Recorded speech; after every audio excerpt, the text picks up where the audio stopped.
শোনা হয়েছে।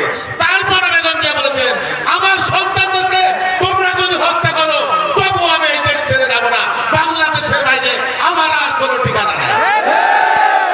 আমরা এই নেত্রীর দল করি যিনি আমাদের জন্য, দলের জন্য তার সন্তানদের চিন্তি দশা, মৃত্যু দশার সাথে আপোষ করেন নাই।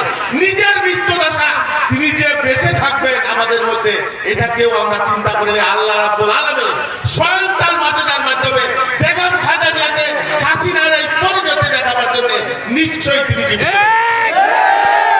এবং আল্লাহর ইশারা বেগম খালেদা জিয়া রাজকীয় মর্যাদায় বিদেশে চিকিৎসায় গেছেন, আর হাসিনা একটা মানে কার্গো বিমানে কোন রকমে পালায় দেশ ছাড়ছে।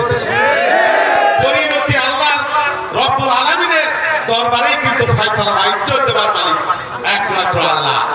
তিনি ন্যায়ের পক্ষে, সত্যের পক্ষে, মজলুমের পক্ষে সবসময় ছিলেন, আছেন এবং থাকবেন। আমি বক্তব্য দীর্ঘায়িত করবো। আমাদের ফরিদপুরে দুইজন নেতা ছিলেন, নগরকান্দা ফরিদপুরে কামাল ইবনে ইউসুফ এবং ওবায়দুর রহমান। তাদের অনেক অবদান আমাদের এই দলের জন্য, দেশের জন্য, তাদের অনেক অবদান। তাদেরকে আমরা শ্রদ্ধার সাথে স্মরণ করি, অবশ্যই আমরা শ্রদ্ধার সাথে স্মরণ করব।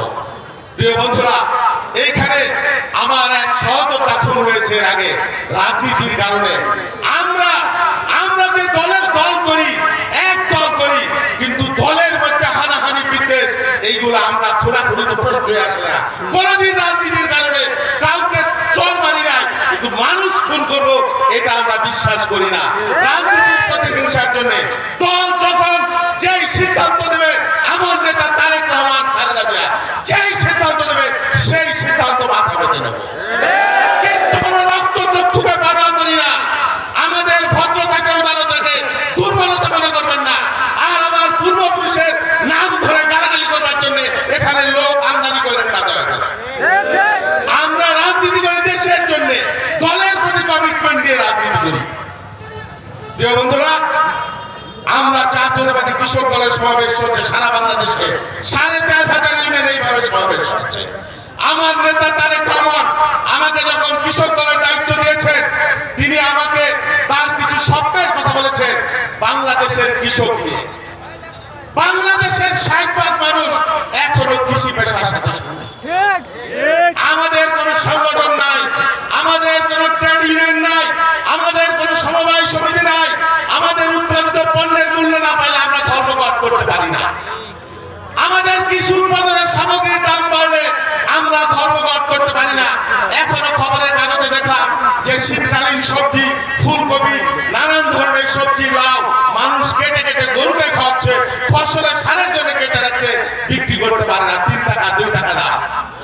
অথচ এক একটা ফসল উৎপাদন করতে, এই ফুলকপি উৎপাদন করতে 10 টাকা 15 টাকা খরচ হয়ে যায়। সেই জন্য বাংলাদেশের কৃষককে আজকে সচেতন হতে হবে। আমরা যদি 1 বছর উৎপাদন না করি, ওই শহরের ভদ্রলোক, ওই চাকরিজীবী, ওই আমলা কামলা পুলিশ, তাদের কিন্তু বেতন হয় না।